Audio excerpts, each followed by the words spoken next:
একাধিক গুরুত্বপূর্ণ সিদ্ধান্ত এবং বিশ্ব ক্রমশ বৃদ্ধির দিকে তুলে ধরছে ভারতের যে কেন্দ্রীয় সরকার, সেই সরকারের 11 বছর ইতিমধ্যেই পূর্ণ হয়েছে।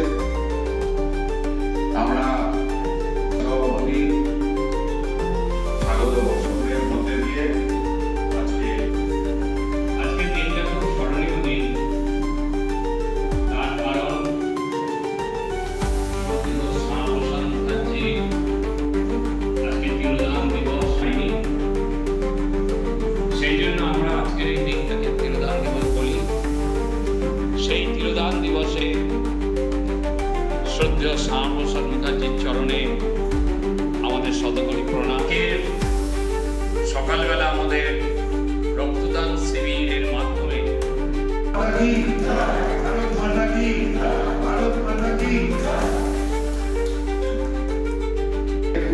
বিশিষ্ট আইনজীবী শিবানী দাস মহাশয় এবং শান্তিপতি বন্ধুবর্গরা